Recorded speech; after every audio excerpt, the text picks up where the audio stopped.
For this video and for these tips, we're going to be working with the settings application, and we're going to start with the privacy settings.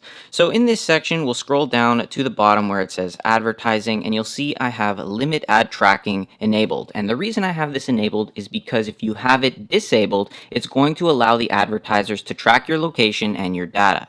So enable it and you can stop the advertisers from tracking your data.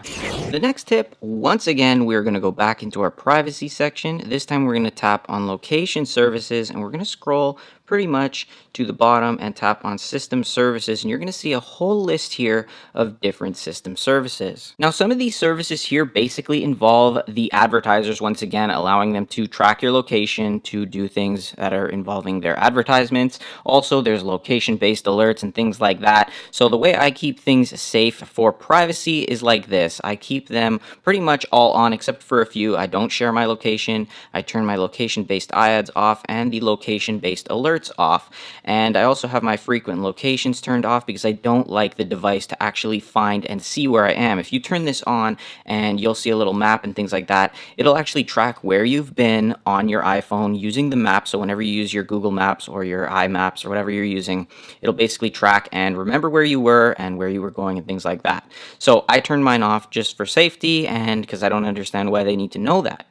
I also turn off the diagnostics and usage. This is something that Apple uses to sort of keep track on what's going on with their iOS devices. If you have it on, they can pretty much track and see whatever is going on with your device, and they say that it uses this so that they can improve it, but just because I don't know what they're doing, I'll leave mine off. Now, the other things here you can keep on and off, I actually turn this on at the bottom, the status bar icon. It allows me to see that little arrow whenever things are turning on and off with my location. You'll also see some of them are purple, like this motion calibration is purple. If you're having battery life issues, then you might want to turn these off as well, because location-based services obviously will use your GPS and things like that. So that's going to lower your battery life throughout the process of you using your phone. But my settings are like this in this section, and I find that these are the best for privacy. The next tip, once again, we're going to go into our privacy section and we're going to focus on our location services. Now, this may seem very simple, but if you're using a lot of applications, as you can see, I have a lot here, you want to basically select which can and cannot use your location.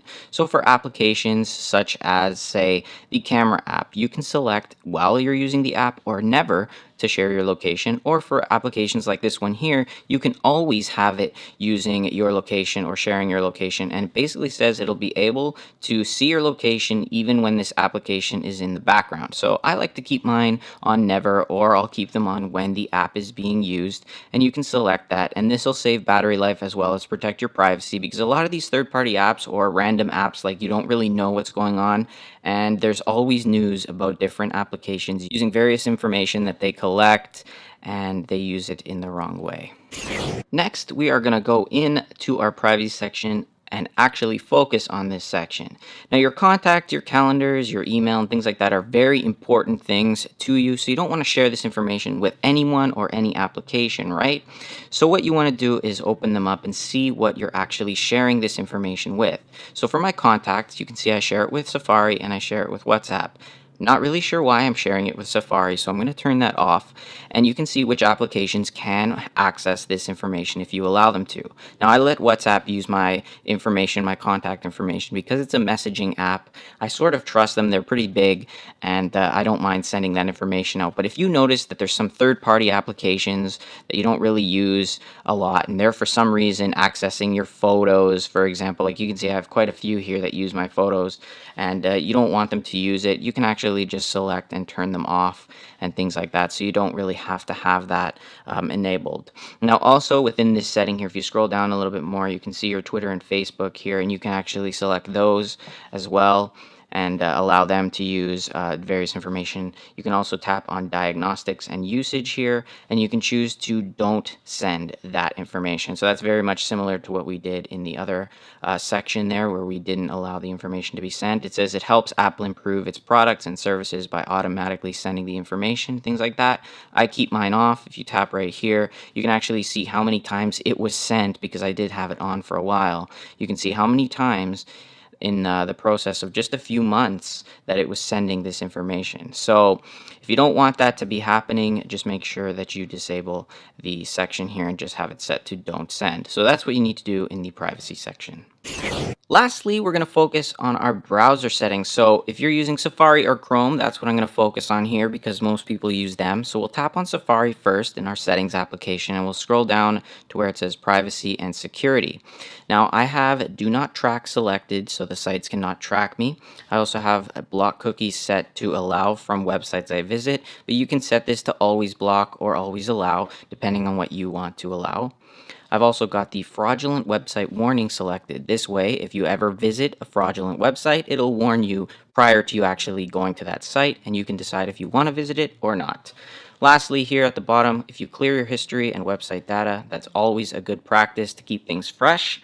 And for those of you that use Chrome, just scroll down to where your Chrome section is, and you can actually set up a few settings right here. So to use cellular data, also your location services, while using the app, you can set it up, or you can have it set to never. Now, for a lot of the settings in Chrome, you're going to actually need to open up the Chrome application itself. And what you want to do is tap on this little tab right here, and we're going to scroll down a little bit and tap on settings. Now here's where you'll see all the different settings. So your advanced setting, your privacy setting is what we're going to focus on. So clearing the browsing history is always important, as we talked about with the Safari section. Also clearing your cache, clear that. Clearing the cookies and site data is always good, and you can just select clear all and it'll do it all for you quickly. If you want to clear your passwords, just in case you have too many passwords there and other people use your phone, you want to go ahead and clear those. You can also send usage data. I have mine set to never because I don't want my usage data being sent out to anyone. And then do not track is obviously off. This way they cannot track me. So just keep that in mind if you're using the Chrome or Safari browsers. And these are just some of the settings you want to set up if you're using an iOS device and you're worried about your safety, privacy, and obviously this is with iOS 8. I did the exact same thing with iOS 7. So if you're using iOS 7, there's a link in the description down below so you can set up your settings that way.